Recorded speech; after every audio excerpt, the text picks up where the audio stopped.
Gold, trusted gold buyers. మీరు తాకట్టు పెట్టిన బంగారాన్ని విడిపించి ఈ రోజు ఉన్న మార్కెట్ ధరకు కొనబడను.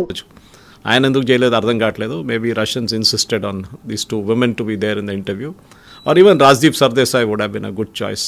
వాళ్ళ చాలామంది ఉన్నారు సీనియర్ జర్నలిస్టులు. ఎనీవే, ఇంటర్వ్యూ బాగానే ఉండే. Questions was predictable because Putin won't take unprepared questions. ముందే ఫార్మాట్లో అదే విఐపీ అని అంతే ఉంటుంది.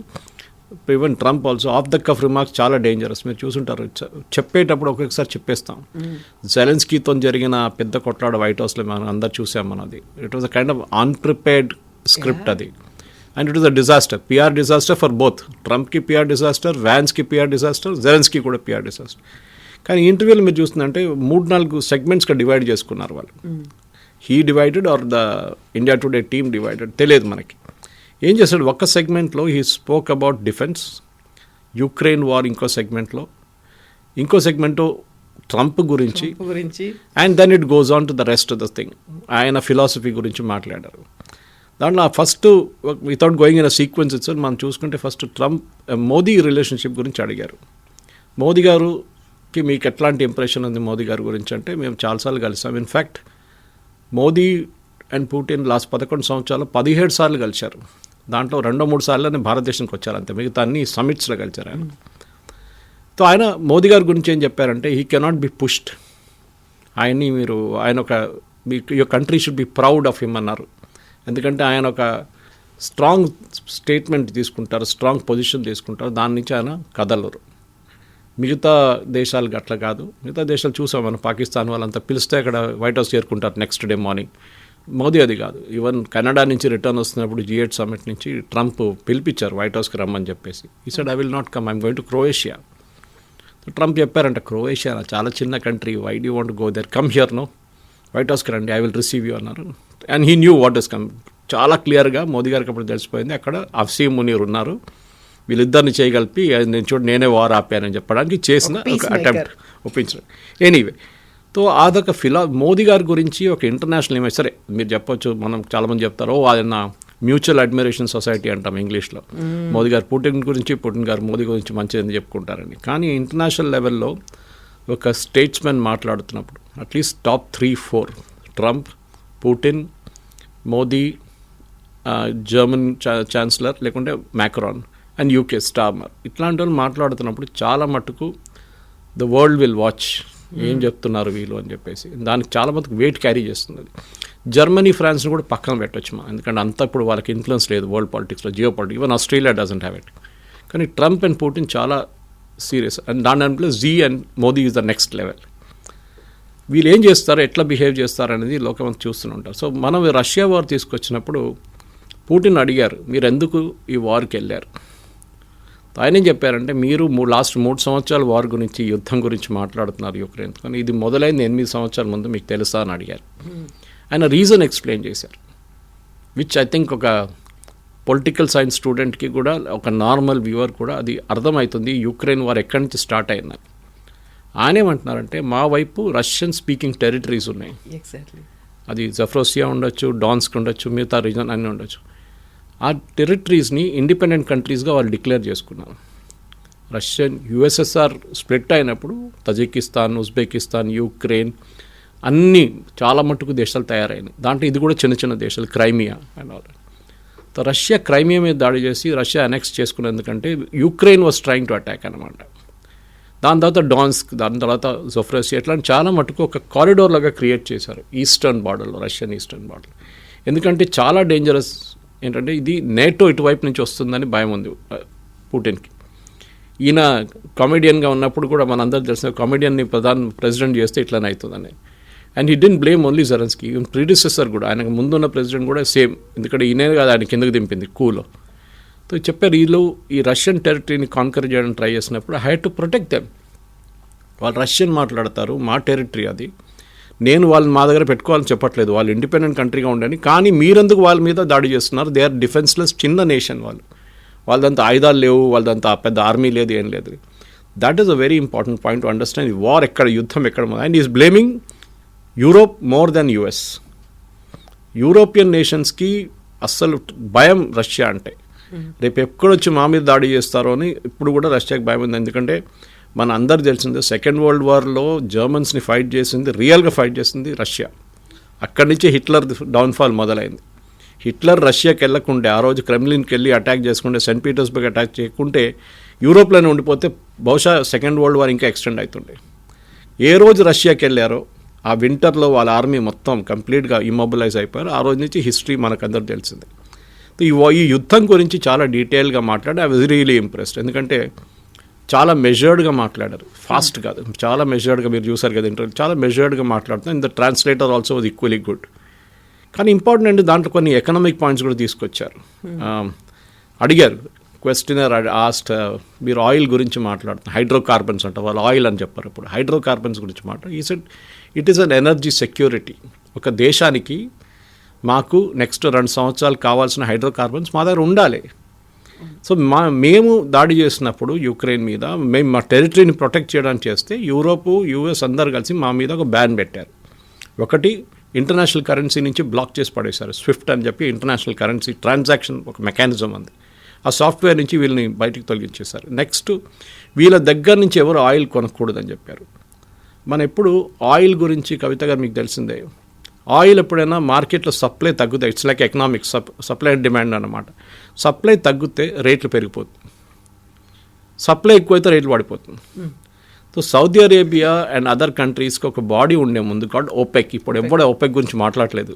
At one time they were the biggest threat to man kind అని చెప్పొచ్చు.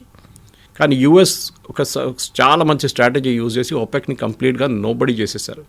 ఇరాక్ని ఇమ్మొబిలైజ్ చేశారు, లిబియాని తీసేస్తారు, ఇరాన్ని ఐసోలేట్ చేసేసారు. వీళ్ళెవ్వరు ఇప్పుడు మాట్లాడలేదు. ఖతార్ వాళ్ళ చేతిలో ఉన్నారు, ఆడుకుంటున్నారు వాళ్ళు ఖతార్తో. సో ఓపెక్ని నాన్ ఎంటిటీ చేసేసారు వాళ్ళు. ఇప్పుడు ఆయిల్ ఎవరి దగ్గర ఉంది? 2-3 major, Saudi Arabia, Russia, US, Venezuela, 4 major అని చెప్పొచ్చు. మిగతా కంట్రీస్ కూడా బాగానే ఉంది. ఖతార్ దగ్గర గ్యాస్ ఉంది, more than oil they have gas. Russia దగ్గర has got gas and oil, 2 ఉన్నాయి.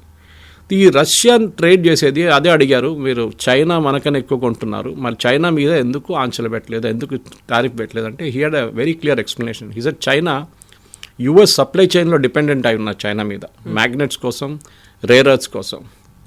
కంప్లీట్గా మనం కోవిడ్ టైంలో చూసాం ఎట్లా చిప్స్ ఆగిపోయిందో. చిప్స్ యాజ్ మచ్ ఎస్ కార్లో యూజ్ చేసేది, ఫోన్లో యూజ్ చేసే చిప్స్ ఆ కోవిడ్ టైంలో ఆగిపోయింది చైనా దగ్గర. నాట్ జస్ట్ చైనా, కొరియా దగ్గర కూడా 6 నెలలు 7 నెలలు సంవత్సరం వెయిటింగ్ లిస్ట్ ఉండే కార్స్ కోసం. అంత పెద్ద క్రైసిస్ క్రియేట్ అయినప్పుడు అందరికి అర్థమైపోయింది ఇట్స్ వెరీ క్రూషియల్. ఈ క్రూషియల్ అయిన మినరల్స్ కానీ ఏదైనా కానీ మన చేతిలో ఉండాలి.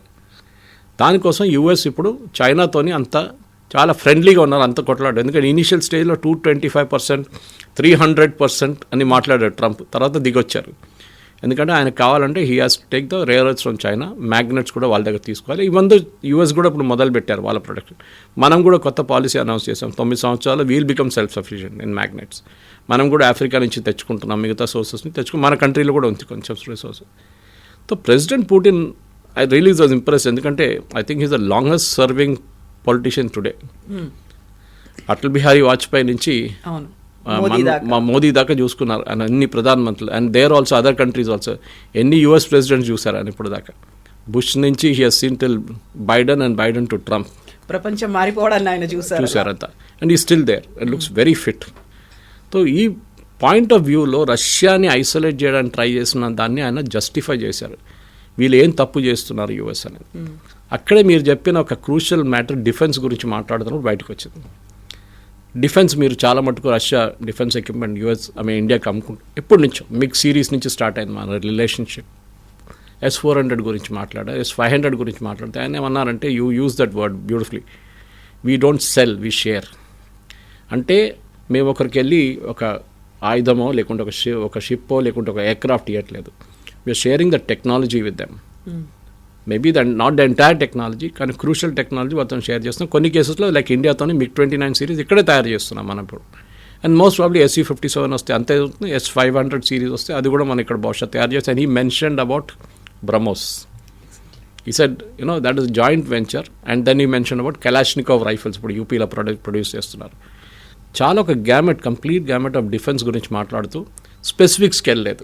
అండ్ కూడంకులం పవర్ ప్రాజెక్ట్ గురించి పర్టికులర్గా 2 సార్లు మెన్షన్ చేశారు ఆయన. Kudankulam why he mention was, ఆయన రష్యా అనగానే సేఫ్టీకి ఎక్కువ పట్టించుకోరు రష్యా అని చెప్తాం, కానీ టచ్ వుడ్ నిన్న కూడా ఎవరో అదే కూడంకులం గురించి మాట్లాడుతున్నప్పుడు one of the anchors, I think it was జాకా Jacob, he said అయ్యో అది it is safe as of now, let us hope it stays that way, we should not comment about nuclear plants, ఎందుకంటే we saw Chernobyl ఏం జరిగింది తెలుసు మనకి, ఫుకుషిమాలో ఏం జరిగింది తెలుసు మనకి.